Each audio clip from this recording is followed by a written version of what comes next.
Hello, my friends. Today, I want to tell you the incredible story of Cleopatra, the last queen of ancient Egypt. This is not just a history lesson. It's a journey back in time, filled with drama, power, love, and ambition. Cleopatra was one of the most famous women in history, and her life is like an exciting movie. So sit back, relax, and enjoy this amazing story. Perfect for your English practice, and I promise you will love every moment of it. Chapter 1. Cleopatra's Early Life. Over 2,000 years ago, in 69 BCE, a baby girl was born in Alexandria, Egypt.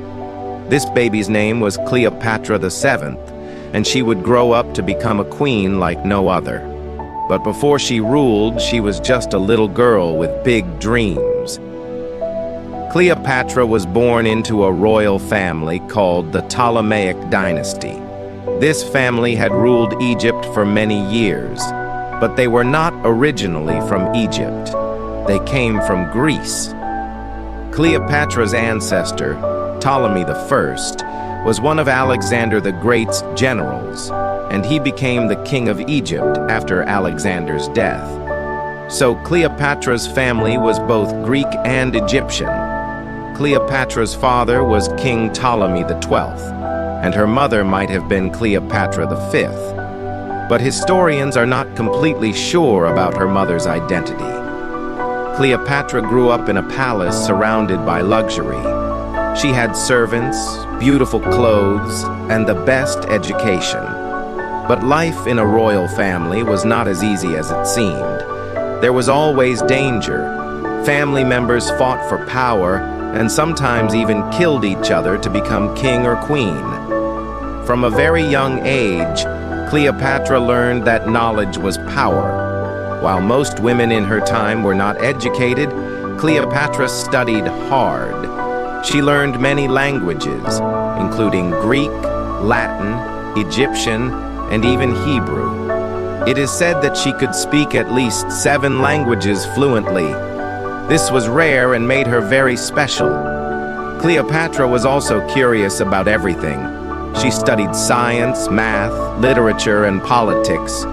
She wanted to be more than just a queen who wore a crown. She wanted to be a wise and powerful ruler. But she had another secret weapon: charm. Cleopatra was not only intelligent, she was also very confident. People said she had a beautiful voice that could capture anyone's heart. But her childhood was not all happy. Her father, King Ptolemy XII, was not a strong ruler. Many people in Egypt did not like him because they thought he was weak and spent too much money. Sometimes Cleopatra's family had to leave Egypt to stay safe. Cleopatra learned at a young age that being a ruler meant facing many enemies. When Cleopatra was around 14 years old, her life changed forever. Her mother disappeared. Some say she died, while others believe she was killed. Cleopatra's father became very sick, and soon Cleopatra would have to fight for the throne. She was still a teenager, but she was already preparing to become queen. What made Cleopatra different from other rulers was her deep love for Egypt. Even though she was part of a Greek family, she respected Egyptian traditions. She was the first Ptolemaic ruler to learn the Egyptian language, and she even presented herself as the goddess Isis, a powerful figure in Egyptian mythology. By the time Cleopatra was a young woman, she was ready to rule. But ruling Egypt would not be easy. She had enemies inside and outside her family. She knew she would have to be brave, clever, and strong. And so, the story of Cleopatra's rise to power begins. Chapter 2. Cleopatra becomes queen. Cleopatra was no ordinary young woman. From the moment she was born, her destiny was to rule. But becoming queen was not easy.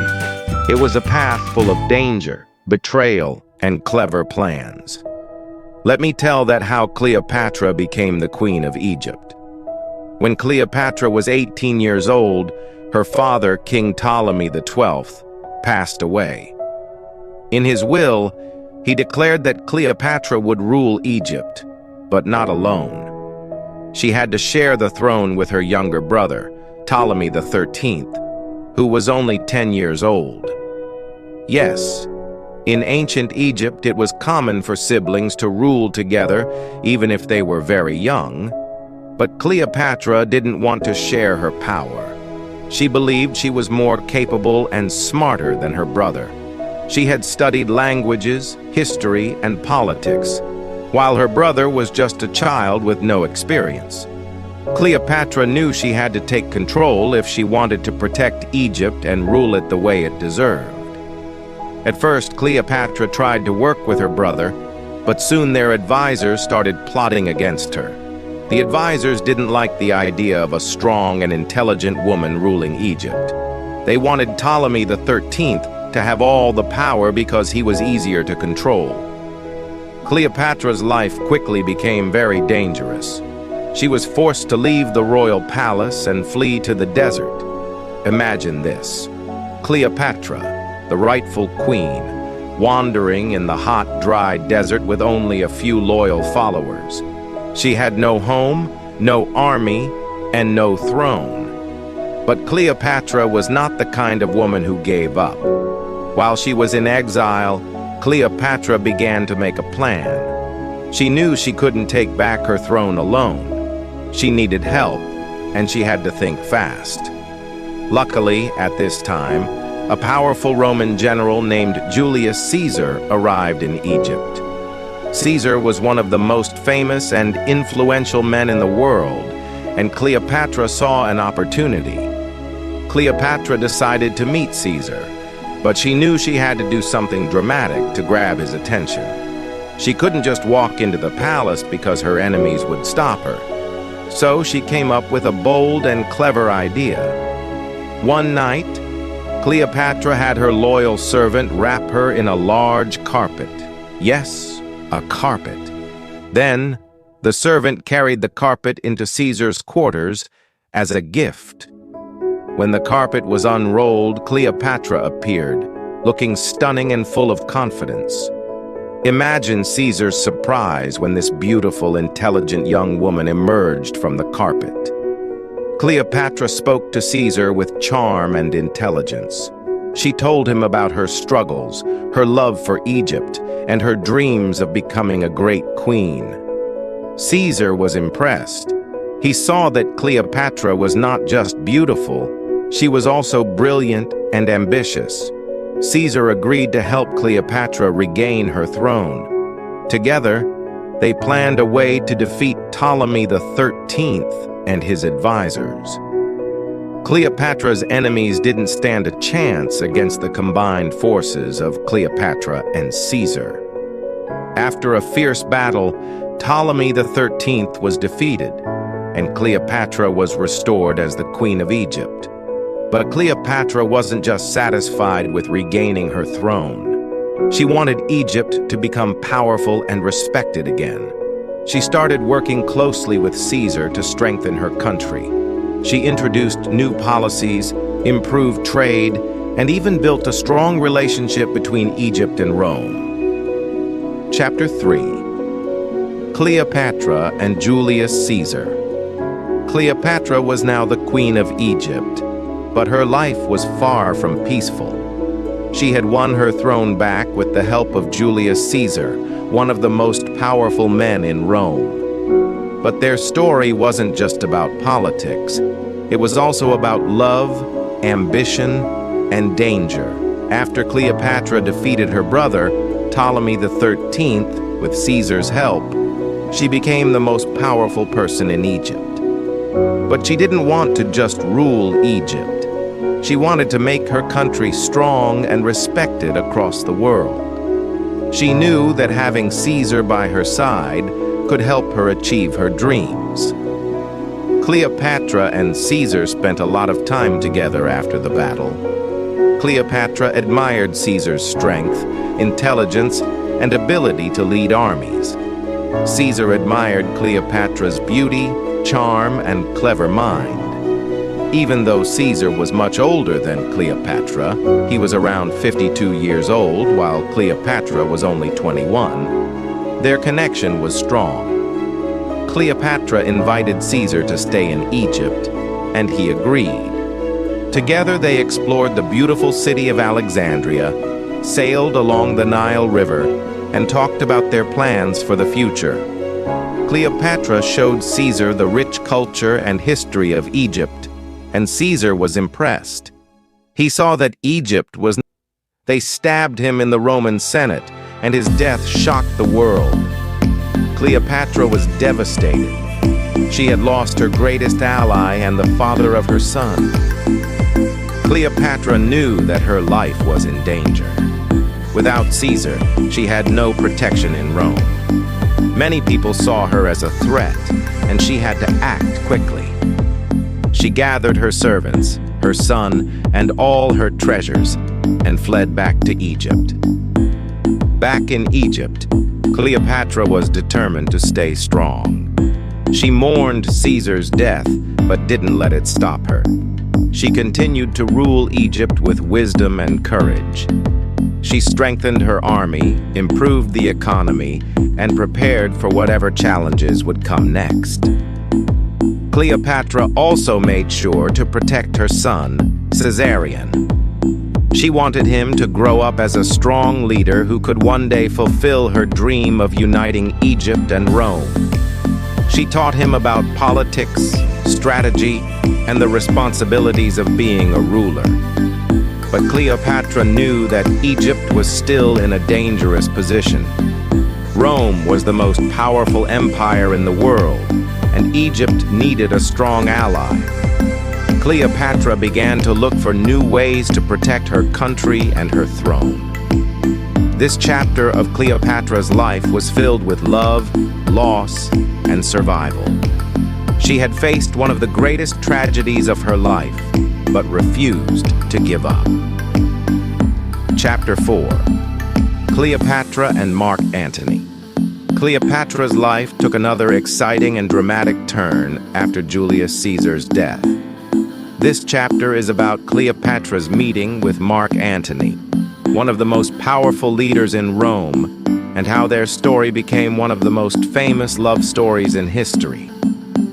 After Julius Caesar died, Rome was in chaos.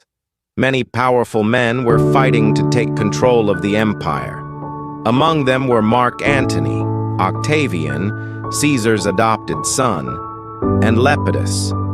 Together, they formed the Second Triumvirate to rule Rome. But it was clear they didn't trust each other. Mark Antony was a brave soldier and a skilled leader.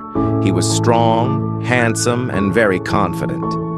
He was also charming, and people admired him. Mark Antony had heard about Cleopatra, the beautiful and intelligent queen of Egypt, but they had never met.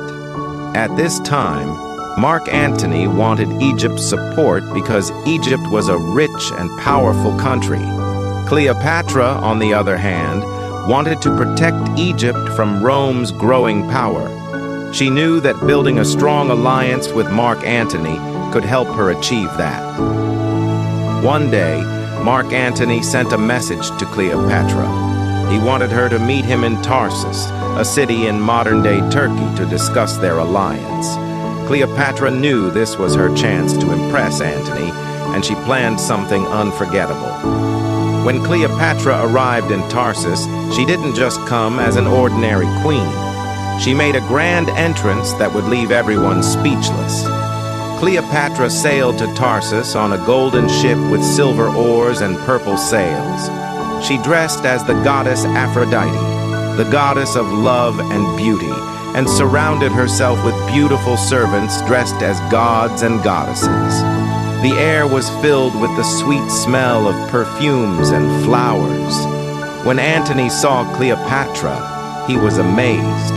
He had never seen anyone like her. She was confident, intelligent, and beautiful. Cleopatra spoke to Antony with charm and wit, and he couldn't take his eyes off her. That meeting was the beginning of their powerful and passionate relationship.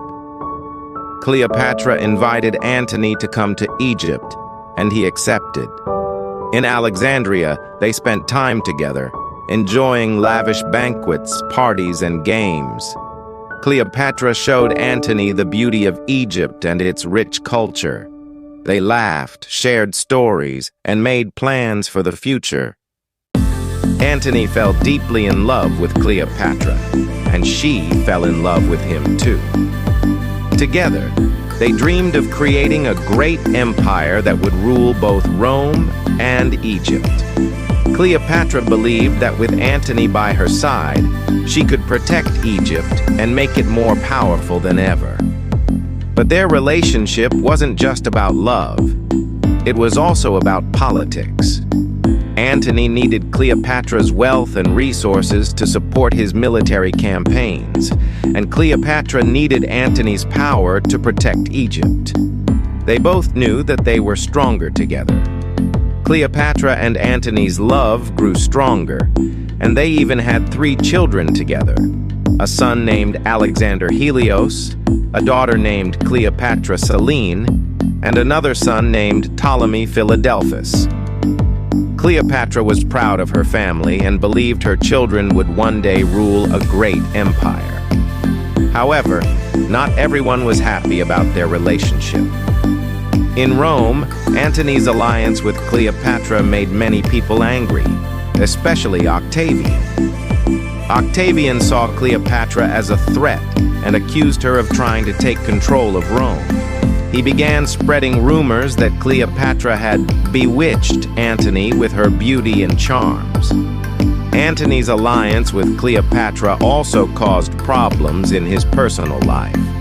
He was already married to Octavian's sister, Octavia, but he chose to stay with Cleopatra instead. This created tension between Antony and Octavian, and their rivalry grew stronger. The tension between Antony and Octavian eventually led to war. Octavian declared Cleopatra and Antony enemies of Rome and sent his army to fight them. Cleopatra and Antony prepared for battle, knowing that everything they had worked for was at stake. Chapter 5. The Fall of Cleopatra and Mark Antony.